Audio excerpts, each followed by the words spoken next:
Christians, right? That's what they're going to be saying. I'm a Christian. Okay, then behave as a Christian. Don't be so violent. Don't be so rude. Don't lose your cool. Is that a better word to say, brother? Don't, don't lose your cool. I guess you can say that. You know, so uh Wow. I'm just Hey, that I'm really just caught up in how Jesus responded to these people that came at them with accusations. yeah, You yeah. know, I keep looking at that, and he just said, "You hypocrites," in their Let's put it face. back up there for it. Let's put it back up there. Man, I prophesied you. He basically said, yeah, Man, he verse prophesied, 6, yeah, right? you hypocrites, well, in their face. And then he told them why. Because you honor me with your lips, but not your heart. Yeah, in other words, my spirit is not in this. Yes. You are focusing so much on that instead of what is my spirit Yeah. telling So you. basically calls a spade a spade. He's not beating around the bush He here. won't be the bush, yeah. He really Yeah. did not. I mean, I keep putting myself in that position, and I'm sitting there looking at these people who's supposed to be the leaders, Yeah. and they come at him. He says, "Man, Isaiah, Hey, look, that's all I'm saying. You tripping. you hypocrites very well. You are Yeah, yeah, well as he prophesied, you hypocrites." And wow, yeah. You tripping. You tripping on me. If you're coming to me because you're complaining about that. And let's see what the next set of slides is. Hey Jen, welcome. We sitting there dealing with traditions versus commandments. It's the what we're focusing on. All right, brother, ask what you got here. What you got? Verse 7. verse 7. Howbeit in vain do they worship me. In Teaching, vain, though. yeah, for so useless. It's useless worship. Teaching for doctrines the commandments of men, for laying Mm, aside the commandments of God. wow. Ye hold the traditions of men as the washing of pots and cups and many other such like things you do. And he said unto them, full well ye reject the commandment of God, that ye may keep your own tradition. For Mm, Moses said, honor thy father and thy mother, and whose curses father or mother, let him die the death. But ye that's the say, command. a man shall say to his father or mother, it is Corban, Uh-huh. is to say a gift by whatsoever thou mightest be profited by me, he shall be free. Mm, And ye suffer him no more to do aught for his father or his mother, making the mm-hmm. will of God manifest through your traditions, which ye have delivered, and many such like things do you. Yeah, and that's what he's talking about. Is the fact is that it is like I could, like I said, we start off. We're saying is I see the benefit of washing your hand when you come from the market. Those are good things. Those are good things to do. But don't ever forget that all these good things that would come up in society, all these positions we have, don't forget the intent of what God's will is. His commandment must be the right overriding factor in our life, you Yeah. know, and that's why we don't want to forget that, and that's why I was talking about the commandment of what I was doing that TikTok one. Was the fact is that he said to love one another, Oh yeah. and, Yeah. and So, and, go ahead. and it, you know, if you come to somebody and you tell them, you have no faith in God because you're getting this COVID shot, and you're you're warring against God, and then I'm not going to honor you by wearing a mask. Won't be rude to you about it. Yeah. Yeah. And so then you say, well, the Bible says, which is above that, to love thy neighbor as thyself. Mhm. And if your life is important to you, then my life should be important to you. Yeah. And if this COVID-19 will affect my life because I have preconditioned condition, pre-existing conditions that make me more susceptible Yeah. to COVID-19, then you should honor me by protecting me. So put a mask on or get the vaccine, or just at least wear a mask and do social distancing because Yeah. you love me as you love yourself. And I Right. think that goes in the same line. If we're trying to, For all the different types of traditions of man, right? I mean, let's say from racism, right? Or prejudice, right? You supposed to treat me wrong or treat me bad because I'm not from this country, or do you supposed to treat me bad if I'm not from your neighborhood, or if I don't have the same skin complexion that you have?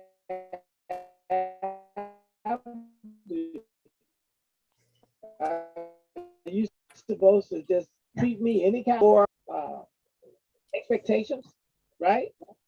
yeah, And that's what he's talking about. Those type of, because he said many things. He just used that washing the hands, right? It's just uh, a prop, right? And then well, you're you, using I mean, COVID-19 as a as a prop. way of finding fault against him. Yeah, You just basically called them out for what they were doing, which is the yeah, same thing he does in every situation when someone comes at him trying to track him according to uh, religious beliefs or according to a law that they're not fully following. yeah. They're following the spirit, I mean, the letter of the law, and he's talking about the spirit of the law is far greater. It's far greater, You right? don't even measure to the letter of the law, really, Yeah, yeah. which is We become, a lower understanding. So yeah, um, it's something we need to be careful of, yeah, especially as Christians making accusations against uh, the way people are existing.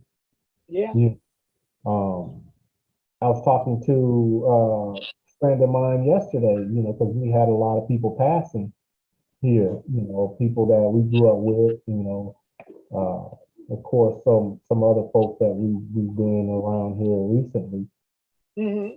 one being Elder Johnson. And we said, there's some people that I grew up with that have passed here recently, and then you hear, rest well in heaven, but yet you look at this person's life and it has you questioning whether that's a good statement. But Right. then, but then you also have to look at all that great host of witnesses. Look at their Yeah, lives and some of the yeah. stuff they did, because Exactly. they missed the mark, and yet Yeah. the Bible says they're in heaven, witnessing. Oh, a great multitude, right? A great multitude, right? I mean, That they nobody can done some number. stuff. Not one of them was Jesus. Not one of them was righteous on their own, ability.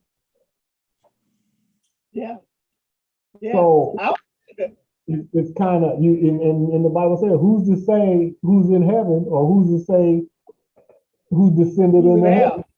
You know, Right. Right. you just got to, you got to hope. You have hope. Yeah. Maybe Yeah, that's because what they are doing. They're speaking hope toward that soul.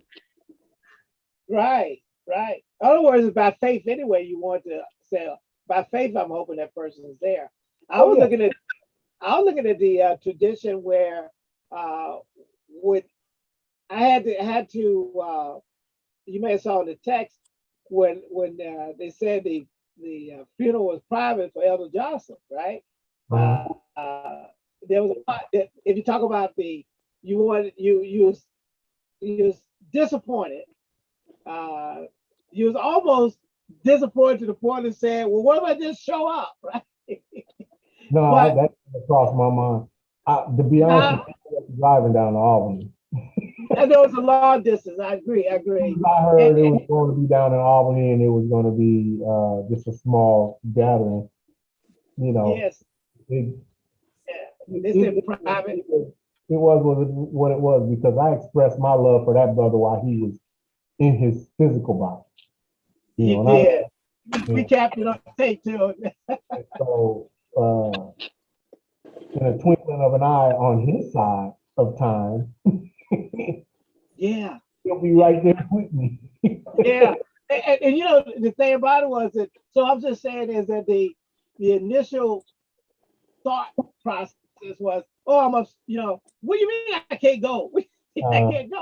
But then, the Spirit of God dealt with me on that saying, first, he ain't there.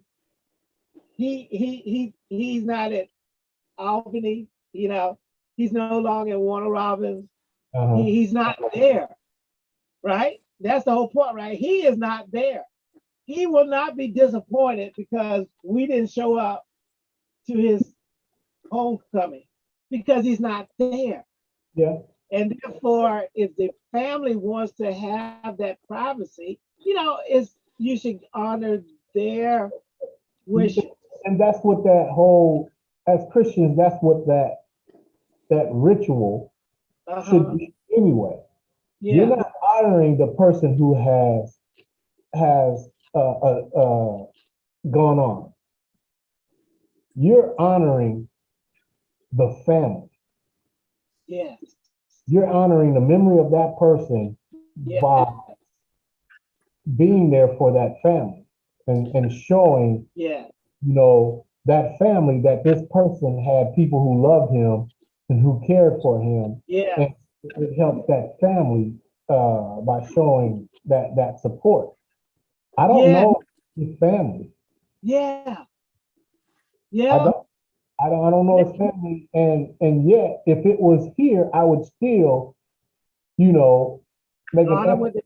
to show up and Yeah. honor him by saying, I love that brother, you Uh-huh. know, and my heart is sad that he's no longer here in this physical world, but my heart is full of joy knowing that he is with our Father, and I can Yes. only imagine the wonder that he's Woo! experiencing at this particular time that I'm not even a vapor of Yeah. an inkling of Yeah. a thought to that man at this time. I Because know I mean, he's wide open now. what you can experience, and then the knowledge you gain. I mean, just the glorified body, just the everything, the wonder.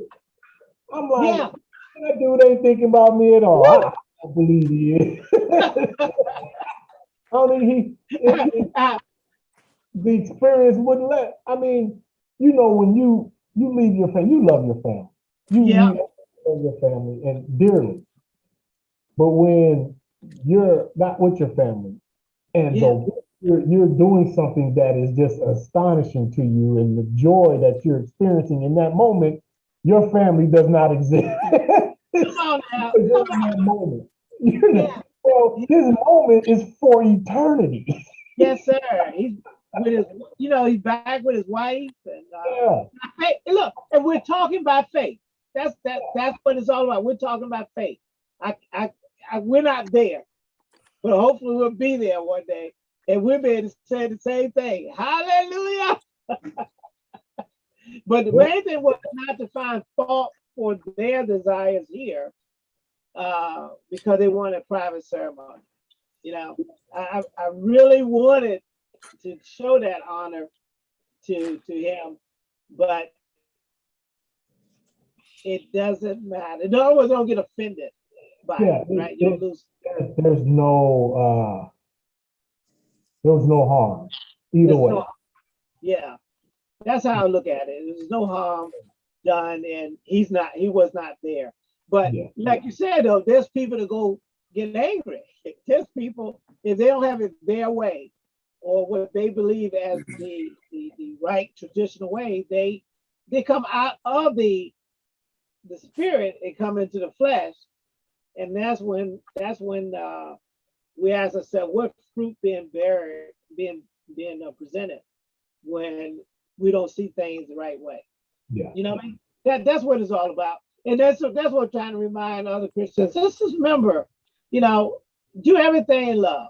You know, and love, I think what Jim was talking the other day, love, it doesn't mean to give them free, tell people it's all right to sin.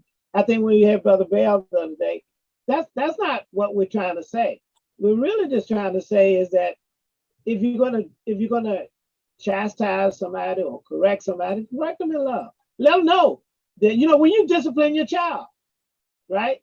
If your child, I think no, let's go by you. Let's go by you, Brother Addison.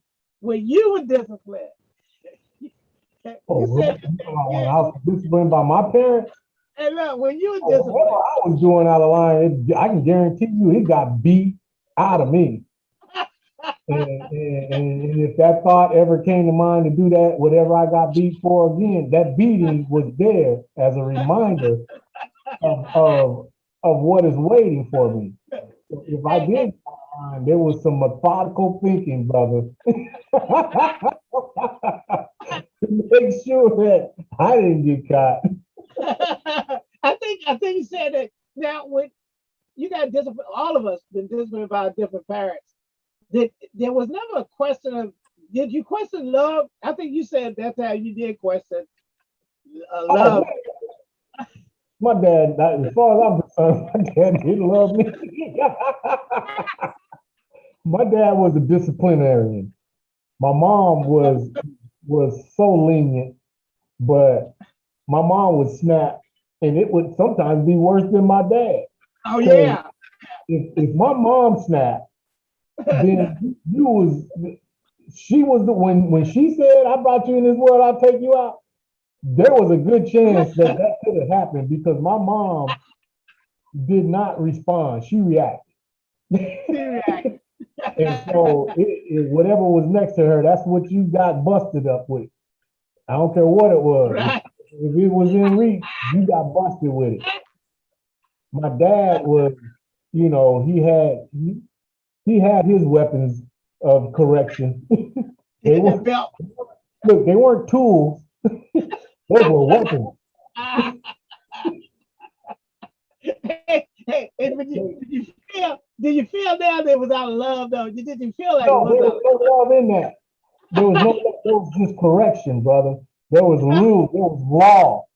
That was not love as far as I was concerned. I didn't feel no love. I wasn't comforted, uh, which led me to when I disciplined my kids. uh, uh, I told them, like, for instance, when my kids were younger, we would go into the commissary, into the grocery store, and they would go buck wild. They would lead the cart and they running. Can I have this? Can I have that? And they running and they playing. They knocking stuff off the counter. They getting in people's way and all this. And so one day I said, look, I said, when we go in this store, you know that talk you give your kids. When we go in this store, you better stay next to this cart. I said, if you ask me for anything, you gonna get a spanking. I said, if you leave the cart, you gonna get a spanking. I said, you best behave. I'm not going through this anymore. And right now, I can see my kids in my mind's eye, how they looked at me. Okay, Dad. We walked in that store and they took off just like every other. Can I get this? Can I get that? No. Stay by the cart, son. Come back over here. Get out of their way, son. Come on over here. No, you can't have that through the whole time we shopping. I didn't say nothing. But what I normally did, and when we came home, we put the groceries up, and I sat down, and then I went and grabbed my belt, and I said, Anthony and Adam, come here. I said, remember what I told you before we went into the store? And then you can see them recognize what was coming and the fear that came over. And the sad thing was the older brother got it and the younger brother had to watch and know what was coming. So he's sitting there, and I mean, I tore them up. I tore them both up. I lit them up. I never worried about them doing that again. I mean, I told them, don't you ask for nothing, you stay by a car. From that point on, they pretty much did that. And I'm gonna ask them today, when we're done, see if they remember and see what they have to say if they thought I did that enough. But when I did discipline them, I always would, at the end, when it was all over, I said, now come here, give me a hug. I said, I love you. I said, I want you to understand why I did that. You know why I did it? And they would say, yeah. And I said, why did I punish you? And they say what they did. And I said, and that's it. I said, but I love you. And I give them a hug and a kiss, and I send them on their way. Yes, sir. But I did do that mainly because my dad never did it. You know, and I think I tell my kids I love them for, you know, every time I'm around them. You know, I love you, give them a hug. And I think it was more so because my dad never told me he loved me. I can't recall one time my dad told me he loved me. And so I think that was important, and that's something that I applied in raising my kids. I'm probably unequally yoked with the love thing, but I think it's not a bad thing. But yeah, I no, my dad did not. Everything he did wasn't in love. There was no love in it, as far as I was concerned. I got some scars on the back of my legs that don't say love. You know, my dad used to drag race cars. Woo! Okay. And interesting. Very interesting. He would those big old Chevy, 57 Chevys, you know, with the modified engines, they would throw fan belts. You know, they would fan belts with stretch, he'd torque on the engine. And he would take them and hang them on nails in the garage on the vertical beams, nail a beam up there and hang those fan belts up there. And when we got in trouble, he said, go out and get a fan belt. And that's what we got. I still don't look at a fan belt the same, man. That's why I said my dad had weapons. Oh, that face stung right there. And we cried to the garage and definitely was crying back while we was handing them the fan belt. Can I offer a different can I offer a different perspective? Yes, sir. Please. You know what? And you're right. And I also, I didn't know anyone else had actually had it as well too. But I also have received the fan belt. In all honesty, for real? Yeah, seriously. I didn't think I'd never known anybody else to say that, and you're the first person I ever heard say that. But wow. I too have been beat with fan belts. I really did, and I too, I kind of vaguely remember my dad telling me he loved me one time because it was much later in life, and we hugged one day, and I said I love you, and I think it was just out of a response. I love you too. He said it, but I think I kind of caught him off guard. It was never like you know what I'm saying. But check this out though. You know what? And a lot of people, and sometimes Christians, I think we, I love you, I love you, I love you, and they really think that means that they love somebody. You know what I'm saying? Yeah. And or they always doing, they let them do what they want to, or let them live that they want to, always doing things that are nice and pleasant and comforting. Then they think, hey, I'm showing love. And I think that's a mistake. My daddy never told me he loved me, but I tell you what he did. I never wanted for nothing. Yeah. He disciplined me like you. I never saw this love. It didn't feel like love. It didn't look like love. I didn't see what no love was surrounded in it. But what he was doing, he was teaching me to be respectful. He was teaching me to stay committed. He was teaching me that there's boundaries that you have to walk in. He was teaching me that there's authority. And when they say something, that's what they mean. Yeah. So really, in the action aspect of love, that was love. He was showing me more love than a lot of parents that was telling their kids, I love you, I love you, I love you, I love you every day. Yeah. Because he wasn't saying he was loving me, that he loved me. But and then his actions may not have even looked like he loved me. But I can promise you one thing. That man flat out loved me. Yeah. Because he wasn't going to allow me to be brought up any kind of way, to behave any kind of way, to be disrespectful, to not respect his wife, my mom, and to not just do anything I wanted to do. So he taught me more about love by his actions than he ever could have taught me with just saying to me every day, Jimmy, I love you, Junior, I love you, man. And so love is a real fickle terminology, because for a lot, and I say this in all love, that a lot of Christians think that if you're always saying I love you, and you always what appears to other people seems like you're doing nice, pleasant, comforting things, that means you love them. Yeah. But then too, I see parents all the time that kids are buck wild, don't listen, no discipline, little hellions, go to school and don't respect nobody, but they always hugging them, they always telling them they loving them, they buying everything. And then you have to question, do they really love them? Yeah. So, love is one of those kind of things. It may not look like love. It may not feel like love. It may not smell like love, but it's flat out love, because love is an action term, and it's about doing what's best for a person, telling a person the truth, and making them adhere to things. Yeah. But we wouldn't call that love. But to me, that's love. You know what I'm saying? But Jimmy, this is one thing I can say about that. Man, did I love my dad. Yeah. But you know what, though? I'm going to tell you something, though. It took me, in the 20s with kids, or maybe the 30s, for me to really equate that and understand that's what it was, though. Because I hated him for years. I mean, to 20, 21, 22, hated.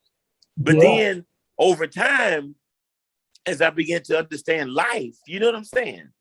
Then my emotions totally changed, and he's the best friend I ever had in this world. Oh man, I tell people it's amazing.